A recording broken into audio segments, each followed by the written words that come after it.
On Second Shot, we tackle 2 new headlines every week to find out what kind of wisdom the world is dishing out today. And we want you to be a part of that. When you see a headline you want to take a second shot at, or if you're looking for advice, or just want to tell us what you think of the show, email us at secondshotcast@gmail.com. If you like what you hear, rate us on iTunes. This helps us move up in the ratings so more people will see us. And if you want to hear more, subscribe to the show so that the new episodes will get straight to you every single Friday. We love you. Thanks for listening and enjoy. Heath Oakes is a millennial mogul whose ignorance on fire led him to fail his way to success. Jenny Anchondo is an Emmy Award-winning journalist whose sharp eye and biting wit have led to her storied career in television. Together, they tackle today's headlines in a way only an odd couple with a dash of perfect opposite can. So kick back, relax, and join the conversation. This is Second Shot with your hosts, Heath and Jenny. You know what I sometimes want to figure out from people? You know what would be a good poll to see? And if you're listening, go into the podcast group, Second Shot podcast group on Facebook, and submit your right on time on there what yours would be is. I wonder if like January is kind of a good relaxing time for most people, or if it is like hair on fire, because January's for me is hair on fire. And yeah, it's the Monday of the year, right? Yeah. True, it's the Monday Matt. of the year. So I wonder what the percentages of people that it's relaxing versus hair on fire. That would be a good poll to put in there. Yeah, well, I'll put I like that. hair on fire will be the exact terminology that I'll use when I add the poll in the Facebook group. But yeah, my guess would be more hair on fire, so to speak, but probably in a good way, because usually they're reigniting their passions and they're sort of digging into whatever their goals were that maybe they didn't do the year before. So hopefully it's a hair on fire in excitement. Like I want to get these things done because I'm passionate about these things.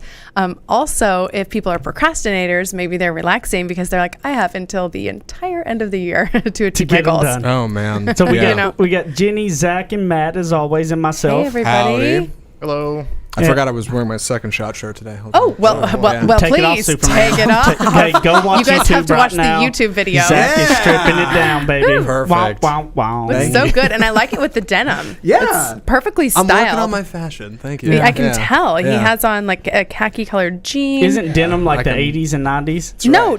Denim's always back? in. Yeah, wait, he's Denim standing is up and forever. modeling Oh, for sorry. the camera. It's true. Yeah. Check it out. I didn't realize denim was back. Denim's never been gone, and now it's Never definitely grown. denim on denim, Yeah. like different colors and textures and types of denim. I definitely have a jean jacket, and let me tell you, every time I wear it with this, I feel very... It's doubling down Do on the you denim. It's a feel little like is. the Marlboro Man? Well, it's a very 90s jacket. It's like a light acid wash, and like it's a whole thing. Hey, Check Matt, out the Does video. it You have can see that what like we're talking sheep's about. Yeah. wool Zach kind of stuff probably- around the No, neck? but it should. Zach probably doesn't get the Marlboro Man thing. I think the forgot Marble he's Man young. has been out of commission for quite Is a that while. like the crying Indian? Well, Yeah. no. He straight up doesn't know who the Marlboro Man is. No, That was no. like the most iconic, like for cigarette stuff. You gotta go look him up. The Marlboro I- Man. Okay, well, let's check not him market our viewers. I'm just saying it Yeah, was hold funny. on. Everybody go look up cigarettes. Somebody out there is trying to kick smoking for the new year, and we're just torturing them. Oh no. What we got up first, Zach? Yes, our first story, a sports story. For anybody who doesn't listen to the show, I'm not the biggest sports guy, so please excuse my stumbling. Heath will assist, I'm sure.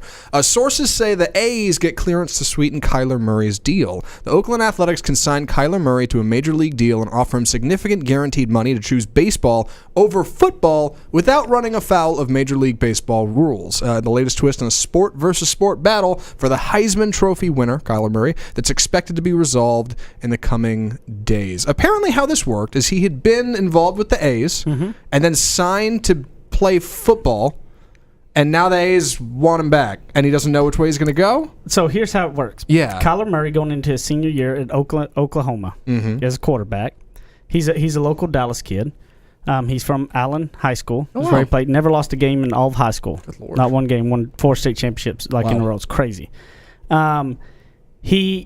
His senior year at Oklahoma was making $4 million a year because the Oakland A's drafted him the year before. So he was literally in college making $4 million a year from the A's, not even doing anything with them because he's so Just good at baseball. Putting him on ice. That's crazy. And kind of all along, he's really undersized for quarterback. In the NFL, they say, but I mean, everybody beats odds. But So kind of going into the year, it's like, hey, I want to just go for the national championship, and then he was going to go play baseball. Well, then he won the Heisman Trophy. So he won the top award in all of college football. And so now all of a sudden he's undersized is like, maybe we want to give this guy a shot. A rookie, if he's a top 10 draft pick in the NFL, he's going to be making $10, $15 million a year immediately. Yeah. You know, the A's are paying him $4 million a year, and so they obviously is like, okay, I need to sweeten that up some. But that's kind of the story with it. Now, since that article came out, as you looked up, he actually has declared for the NFL draft. Yes. And so he's going to give that a go. And people are all over social media, you guys, just tearing into him, saying things like, well, your career is going to be over in 5 years, you know, talking about longevity. People definitely have an opinion when it comes to Kyler Murray. You know, this podcast, for people who are just listening, is based in Dallas. So people here are especially invested, I would say, in this and in his future. So it's interesting to see people's opinions because they're talking about the longevity of his career. But I think that the intent to declare for the NFL kind of shows maybe where more of his passion may lie. Well, and kind of my second shot on it, which is perfect, because you had sent me this podcast to listen to today or last night that was on the Ed Milet show, and it was interviewing John Maxwell, who's a you know, idol of mine almost. Yeah, you know, Heath met him. They got a picture together, a whole thing. Aww. And they talked about you know, when he went from being a pastor to the big leadership guru and stuff that he is, and he was like, what making that change was that big? And he's like, well, you know, a lot of times people end up following goals that they had, like dreams they had forever, like maybe their parents' dreams or maybe somebody else's dreams, and they did, and they realize they want to change it. It's kind of hard, and it's all of those things where you got to figure out your own dream, whatever that may be. And it's like, that's the thing, is it's not our right to make a decision for a Kyler Murray and what we all think he should do versus, you know, he's obviously... He's not our child, and even if he was, we can't dictate his dreams. Yeah, but he's also not looking at it. You know what? He obviously loves football more than he loves baseball, and he says, I'm willing to risk them saying I'm undersized, them saying I can't do this, them saying that, and obviously football is a much more contact sport, much more upside of injuries, much more upside of that, because this is what I love, and that's what I don't like Oklahoma Sooners at all. I'm a hook 'em horns all the way, so this hurts me to say, but I have a whole new look on him for going with his passion and saying all the odds say I can't do this, I'm undersized, and I'm going to go show you, because you know what, this is what I love. He's going with what his heart is, what he loves, his passion, versus what may make logical sense. And my wife can tell you, I am definitely somebody who goes with my heart passion versus some logical sense at times. It may drive her nuts, but yes. That is me all the way. Well, hold on. I'm not a sports guy. I'm a bit of a cynic, to be fair. What about the people out there who are thinking, no, he's just selling out for the money. He makes more money doing NFL. It's not a passion thing. He's just chasing the dime. True.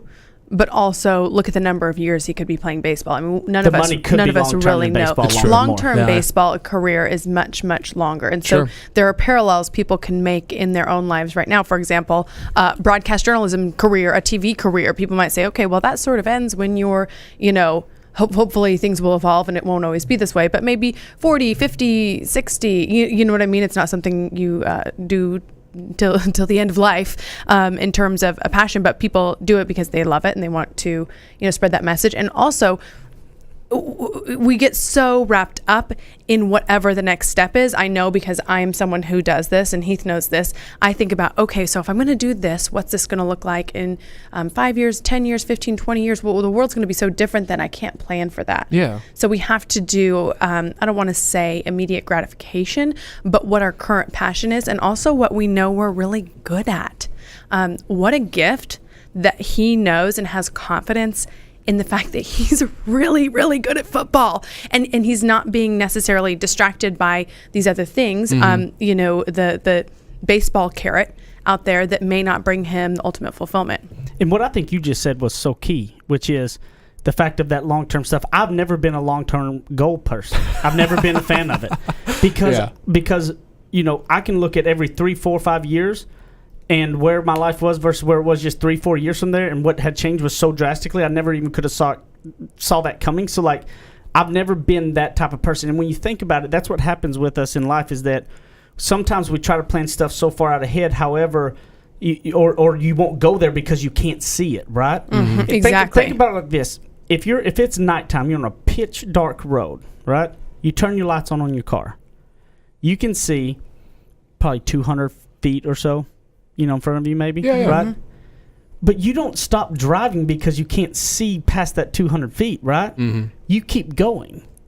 And you see that just in front of you. So when you turn that corner, you can't see what's around the corner, but you look at it in front of you. If you're going home and you're 10 miles from your house and it's pitch black, you can only see that 200 feet. But you know what? Guess what? That house will come into view in that amount of time.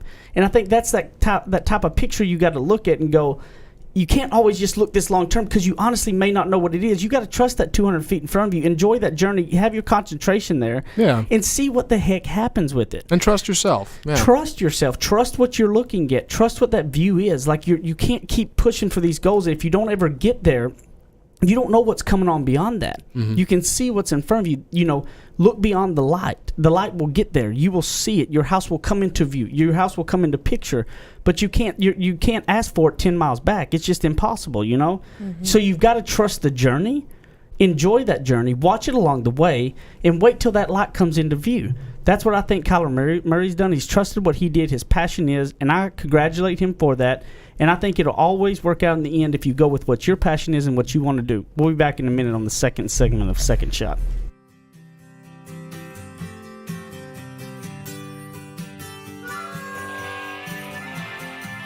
He makes up words, she translates them. Heath and Jenny host more of Second Shot, coming up on RNCN. To all of my friends in the great state of Texas, if you have not taken advantage, I have a way to save you a ton of money. I have saved over about $3,000 in the last year, and I have no hassle. Go to energyogre.com, put in the promo code SECONDSHOT. Now listen, promo code SECONDSHOT, and you're going to get a free month just for signing up and saving a ton of money. So don't be crazy. Stop sitting around talking about, is this the real deal, and go do it right now. energyogre.com, promo code SECONDSHOT, and a free month. Thanks. Go get it now. Run.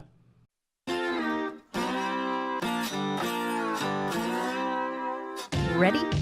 Aim. Fire. Second Shot is back for another round on RNCN.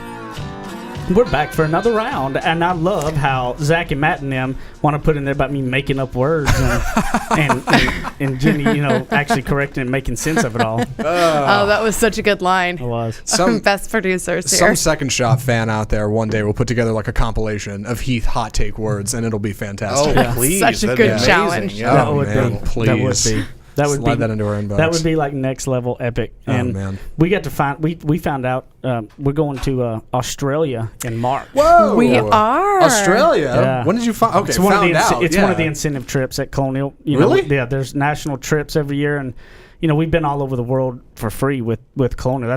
That's an awesome part of it all. I've been to Italy. I've been to Grand Caymans, Hawaii, Bora Bora in the huts over the water was immaculate. And then this year's Australia. So in March, we're going to Australia. Even so better, exciting. one of my best friends Who Jenny recruited. who I recruited, by the way, work who for us. is a former broadcast journalist, TV news reporter.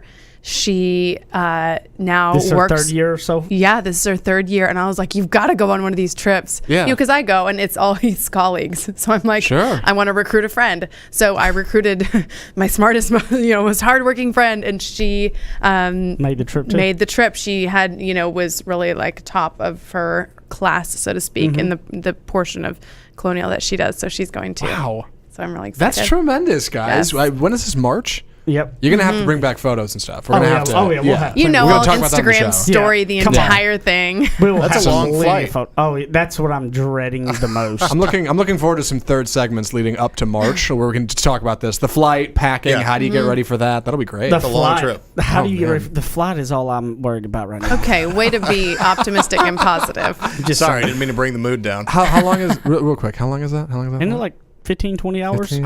I think you're looking at close to 20 hours probably from here. I bet. Well, Awesome. keep it right here on Second Shot for more on the Australia flight. Hey, look, we can do like 3 months worth of podcast episodes on the flight. Well, our good friends Aaron and Tiffany have been there many times Aaron's because been on the Aaron's show, and Tiffany. both of them have been on the show. So you guys, and if you've never heard the Aaron Hendra or Tiffany Hendra episodes, go back and like binge listen them. Hendras, but he's from there. Yeah. So they go back and forth all the time. So we're gonna get pro tips from them. There you Yeah. go. Yeah. I love it. It's good to know people. Well, our second headline of this segment, I guess. Yeah. I wasn't technically wrong. A mom tries paying a babysitter in ice cream and fun instead of actual money. If you're watching... And before you read this one Yes. burned my...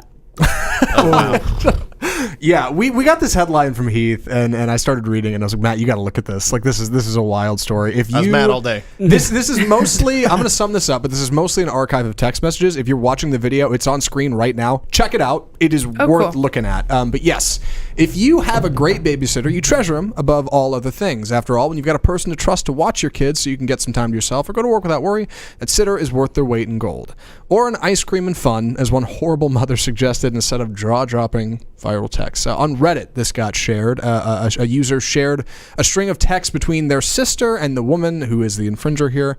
The sister did some babysitting for this woman after doing her job that was supposed to equal actual dollars. She texted the mom asking for payment. And then we kind of got to tumble into problems. I'll try to sum some of these up. There's a little bit of vulgarity towards the end, so I'll try to clean that up. But Yeah. Keep a finger on that bleep, Matt. The sister starts, it was great watching your kids today. Do you mind if I swing by tomorrow at 2 and collect the money? And the mom said, I wasn't aware payment was involved. You got free ice cream and a day of fun. I'm sorry for the misinterpretation. So the sister fires back. We discussed payment of $16 an hour beforehand over text, and the mom says, could you show me those texts? So she sends a screenshot of the mom saying $16 an hour sounds fair, and the sister says, great. She says, great, that'll be perfect. So there's proof of there's this. proof, yeah. Yes, So like then screenshot what of happens? text. So the mom says, sorry, I delete my messages often. And as the sister says, I'm sorry. As much as I love seeing your kids, I'm doing this for payment, like exclusively. That's the deal. And the mom calls her stuck up and asks to compromise at $20 flat for the whole day. The sister explains that she watched her kids for 8 hours, it's $16 an hour. It's $128 for those of you playing at home. The mom says, I'm not paying you $128 for a single day. They're easy kids. And the sister says, it's not what that is. It's not a discussion of that. You promised. I have textbooks to pay for. Please. I would accept $100. $100 flat. I'll take a $28 pay cut on this. This is insane. Yes. The mom fires back, absolutely not. I wish I didn't have such a person watching my kids. And that's where things start to get ugly. But I'm going to block you now. Please do not contact me again. And that's the end of it. The mom blocks the babysitter. In the end, the husband ended up coming through and paying her. That ended up happening. Oh boy. Yes, an attorney got involved. Small claims court. The husband was very happy to make things happen. So within 30 minutes, they were unblocked. They got the cash. Problem solved. My gosh, what a story! What a drama! What a person! Wow. What a person! I really do. Well, just this isn't really a second shot, but my mom has worked in the childcare industry for most of her career, in addition to working a million other jobs. But the people you put your children with are really the most important to me. They're the most important person in my life. We have a nanny for our daughter.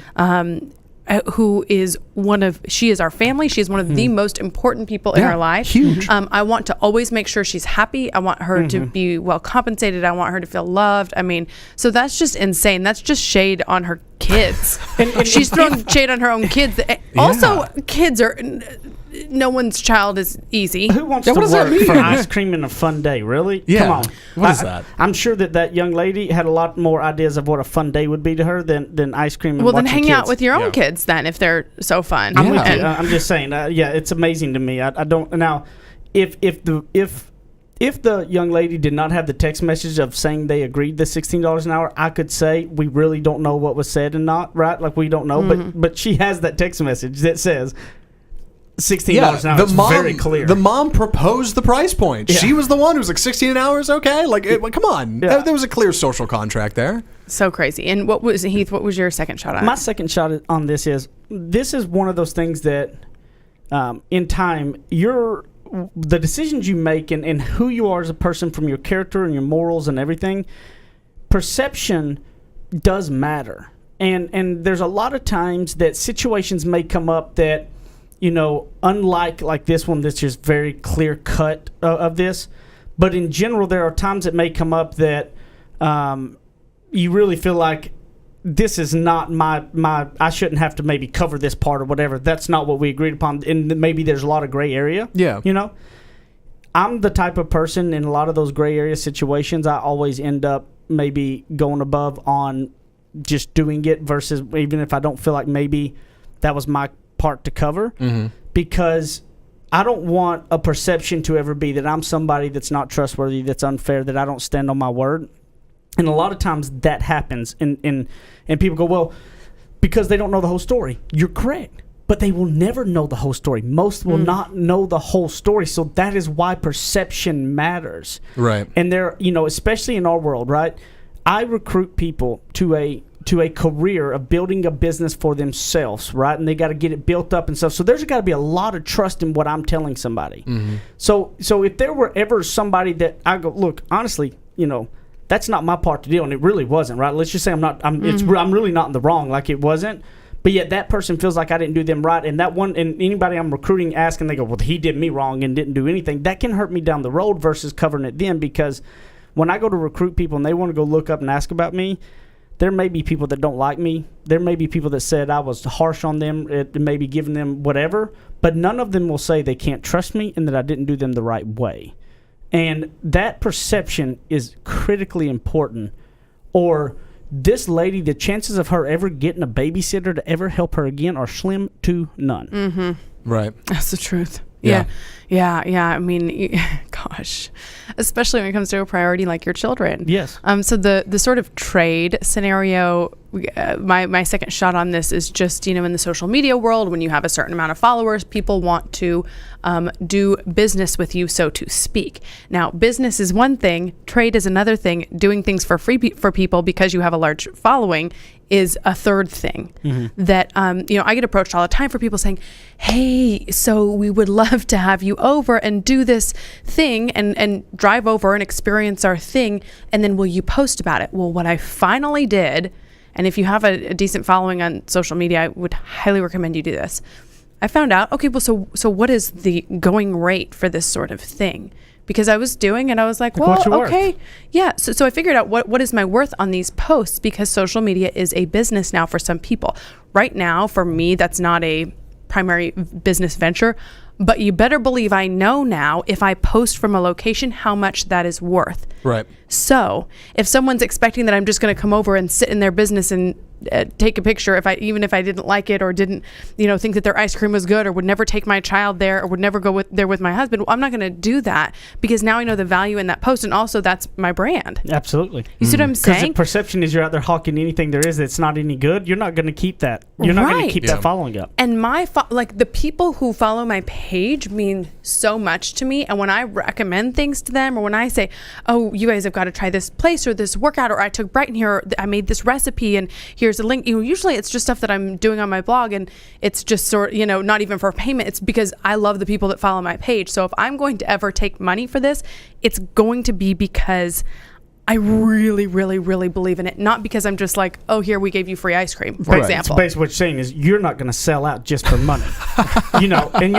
No. But I say that in a sarcastic way because so many people do, like a lot of people will complain that some influence something or making money off of something, right? As long as you truly have belief in that and it truly works. Like, for instance, I have no problem advertising Energy Ogre on this podcast. You know why? I genuinely use it. It has saved me a ton of money, and when we vetted it thoroughly. Yeah, I've had it now for a couple of years. So it's and that's so important because that is your brand, that is your character, right? And if you were somebody hawking stuff and the perception was whatever you post out there is just basically because somebody paid you, well, guess what? You're not going to have followers very long, and you're not going to get paid for any of it, right? And that's why it's so important to you, right? Yeah, and it's my name attached to it. There are people who are connected with me on my pages that have been there for years, for more than a decade. So, I don't ever want to lose that trust, yeah. And I think that's what you got to think about, guys and gals, is that, sometimes, even if there's gray areas and you don't feel like you're in that wrong, it's sometimes better for you to go ahead and just make that right, so that perception is not out there with it. If your morals, if your character, if your things like that are important to you, your brand. Never sell out for the dollar. Like I told you this several times. My dad taught me when I was younger, son, if you're making a decision, there should always be 3 things more important than money. Money can be the 4th that you look at. But if you can't find 3 things that are more important than money, it's not a good decision to make. And so when you look at it with your brand and what you want to put out in purpose, you don't hawk stuff just to hawk it to make a dime. You better go in with a purpose, or people will stop following you, stop believing you, stop trusting you. You better pay attention to what perception could be and go above and beyond, even if you don't feel like you're technically in the wrong, to make things right in the business world, or you're going to get that reputation that is something that you may never be able to come back from. So we'll be back in a minute on the 3rd segment of Second Shot.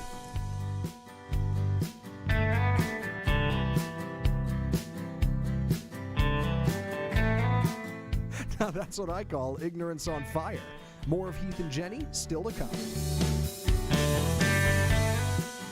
You guys have been listening to Second Shot and hearing us talk about it. You need to go pick up my book, Ignorance on Fire, A Journey of Failing Your Way to Success. You can get it on Amazon in a paper book. You can also hear this beautiful voice of mine in audiobook style on Audible or anywhere you're going to get your audiobooks. Guys, this book took a lot of time to put into it, and I believe it can really be some life-changing stuff to help you on your path to success. And hopefully you're going to fail your way to success just like I did. Ignorance on Fire, A Journey of Failing Your Way to Success. Amazon.com, Audible.com, audiobooks, paper books, everything. Get it, share it with your people, and I appreciate it. Thank you, guys. Go pick it up today.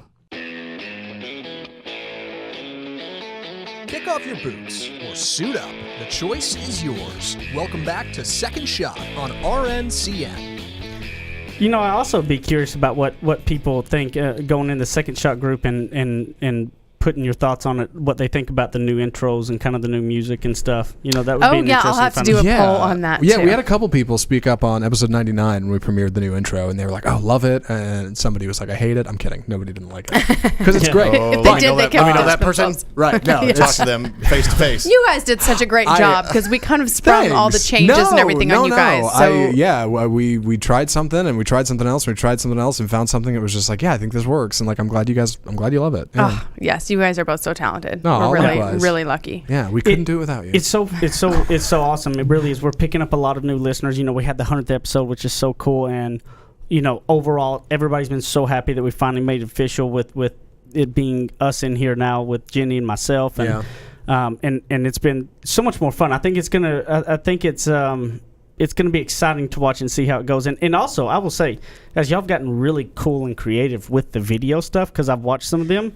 And it's so cool and it's entertaining actually to watch it on the video as well. It's an easier touch point for some people. Like my mom is not really big on listening to podcasts, but she will go on YouTube and watch the video. Yeah. So I like that we do that. Also, side note, thank you to everybody who listened and shared, because we actually broke the top 200 in the business podcast category last week. Yeah, so and that's because of all you guys. You guys are so awesome. Yeah, if you guys share this with your Facebook and your Instagrams and you go give us a rating and review and stuff, the more that happens in a condensed amount of time, the more it moves up, which means the more people that would see it. So that was super cool. I mean, there are like tens of thousands of podcasts we were in the top 200 at one point, which is pretty cool. Yeah. And the listeners have been growing. It's so awesome. So there's a whole lot of new ones. So I just want to say I love y'all. Thank y'all for listening in. I hope you listen again. Yeah. And also I saw Heath come back from one of his big work meetings. Like he said, January is such a crazy time of year for him and for everybody in his business. And he came back with this little sticker that says #glad to be here. So I thought that you could explain that so we can kind of spread the word on that. Yeah, what I thought was really cool, and I put the sticker on the back of my deal at one of our big kickoff Hold meetings. it up on the video. I was going to say, there it is. Hashtag glad to be here. Glad to be here. Go look at the video and you can see it. Is it really? Nice. So they had John Foley as a guest speaker at the meeting, and John Foley was a Blue Angel. And so for those of you that don't know what a Blue Angel is, in the Navy there are, like 7 or 8 Blue Angel pilots that, Blue Angels are ridiculously skilled. Yeah. I mean, ridiculous. They literally are flying 800 miles an hour 2 feet apart at times. Yeah, in formation. They're like the Navy SEALs of pilots. It is, and they're made for an air show marketing, basically, is what they do, because they do the crazy stunt stuff and flying 800 miles an hour 2 feet apart for different air shows. And what it does is market the Navy, right, to get people involved in it and all that. And John Foley, one of the messages that he talked about, one of the biggest things I got was, he goes, look, I was in the Navy and I was a fighter. I was a a fighter jet pilot, right? Yeah. That's in the top 1% of the people, of pilots and stuff that ever get to be a fighter pilot jet, right? Mm-hmm. But when you go to the Blue Angels, you're in the 0.001%. Wow. And he's like, what would it take for you to go from 1% to being in that 0.001% wherever you're at? And he kind of talked about just how much, he goes, I thought it was intense being a fighter pilot. It was 10 times more intense to make it as a Blue Angel. And it's crazy because if we think fighter pilot, right? I mean, that's got to be epic of it all, but no. Blue Angel, 0.001%. And so one of the things he talked about was in their debriefs, they all had to take extreme accountability and everything. So if when they got done and had their debrief of their, flight, you have to start off with where you went wrong, the mistakes you made, what you were doing to complete it, and when you were done critiquing yourself, because their deal was nobody should ever have to critique you. You should have all of your mistakes up front. About them. That's great. And when they got done, like extreme self-awareness. Yes. Yeah. And so they would get done saying, I missed this point, I missed that point, and they'd go, glad to be here. And they'd move on to the next person. So glad to be here was kind of that moving on to the next, because, they just got done basically kind of being negative, right? Criticizing themselves, but it was finished up with glad to be here. And so what he talks about is he kind of uses glad to be here in everything, right? It's like any time that he has negative thinking or anything, he always finishes with glad to be here, because at the end of the day, I'm glad to be here. Mm-hmm. Look, I had all these things I could have criticized, but if I'd have moved one wrong little bump of that joystick, I couldn't be here, right? And I think it hit me because I think it's such a strong, powerful metaphor to keep in your life is no matter what's going on and where it is, I'm glad to be here. Mm-hmm. Like being grateful and practicing gratefulness is something that is so underrated, even though it's so important. Mm. So are you going to stop making fun of my rock thing? The rock thing is hilarious. Whoa. I'm not making fun of it. It's just funny. Hold on. The rock thing. Well, it was like randomly one night, I get in bed and I roll over to cuddle with her and I feel a rock in her hand. I'm like, what? Are you going to you waiting for me to go to sleep and I'm going to get a rock to the head or something? No. What's up? Yeah. Hear me out. Hear me out. Yeah. So let's just admit though, guys, it'd be kind of weird. You roll over your wife and all of a sudden she got a rock in her it's hand. like a blunt not very object, big. yeah, maybe. It's like, But it is a rock. it is a rock. Hold on. Yeah. It's from, I used to work at Miraval Resort in Arizona, which is, it's sort of like a mindfulness-based retreat, fitness-based. You used to work there? I did. Yeah, I've had so many lives. So Dang, when I worked for But CBS, she always worked part-time doing One of training. many hats. Yeah. I always have had a side hustle my whole life. I worked as a morning news anchor for CBS in Tucson, and this was in Catalina, Arizona, which is about 45 minutes away. So I would get off the air, finish my meetings and stuff, and then at noon drive to Miraval, and then usually work from like 1 to 4 or 1 to 5 as a personal trainer, fitness instructor, etc. Wow. So anyway, there were these rocks, and I bought one of them because I had heard about this practice of sort of holding on to something at the end of the night and thinking of the best thing that happened that day.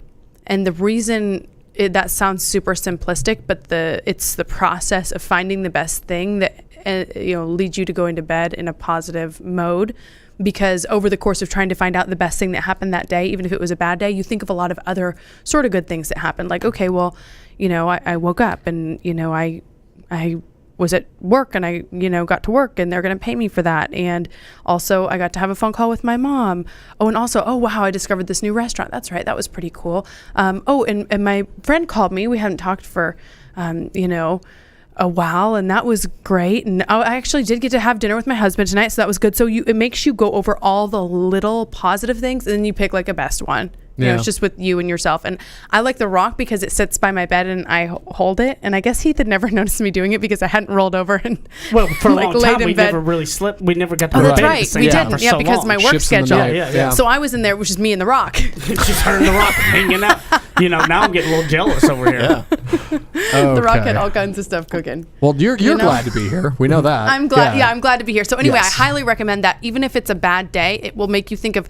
You have to go And small with some of it. let me Like I ask you a said, question. it could be like, oh, I had my breakfast was pretty good, or I didn't have traffic or whatever. Correct me if I'm wrong, just so people know too, is the rock, it's not that it does anything besides, it's that metaphor of something that reminds her to do that. Yes, right? yes. It doesn't have to be a rock. Maybe, I want to make that clear for them that it's not that you think that's a magic rock. You right. Thank you for clarifying. It is like a metaphor that you see and you remind yourself to practice the gratefulness. Yes, it's a reminder at my so they can do that with anything. Little nightstand area. I always have a few different options for books.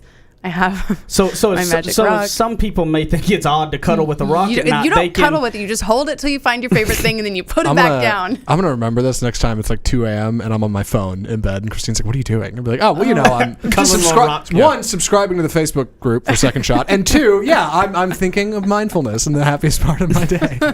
But it makes me feel glad to be here. I'm very prone to getting down. I'm very prone to being hard on myself and being hard on how the day went. And not everybody's. I don't think is like that. Heath thinks things. Heath always thinks Heath is awesome. Yeah. I don't always think I'm awesome. So this practice that sounds good. No, it doesn't. But you know what I'm saying. Explain what you mean by that, because that makes it sound like I'm like an arrogant prick. No. Yeah. You're definitely not. You're. I think that positivity comes to you a little bit more naturally than it does for me. And we're all just different.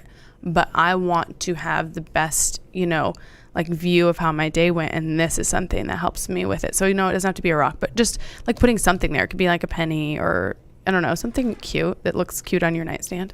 And it all goes back to that practicing that gratefulness, and that's what that glad to be here. I think if you could practice, put a practice in your life that is, I used to whenever I started on my second business, I believe. I got into a habit of complaining about stuff a lot, like really being kind of negative and not sticking with some things. So what I did, I put a rubber band on my arm, and every time I complained or something, I would have to move that rubber band to my other arm.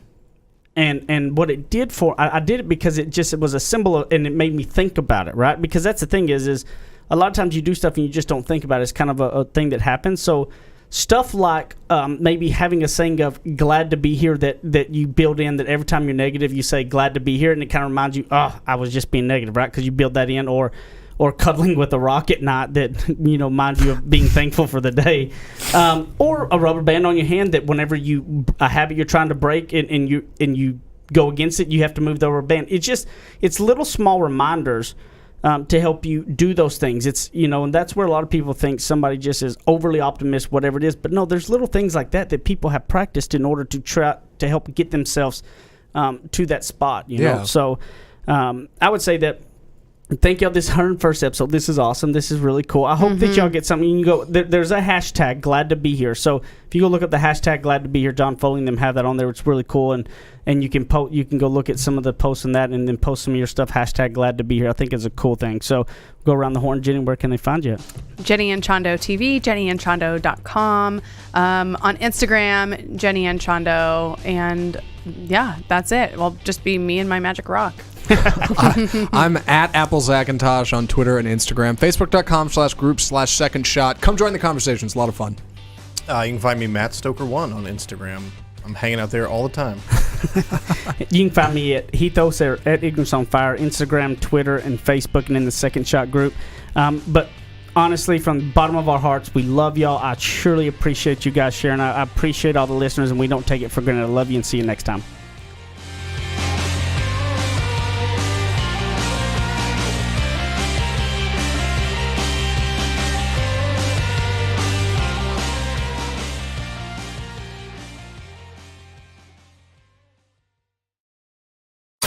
You're listening to RNCN, the digital destination for premium talk radio.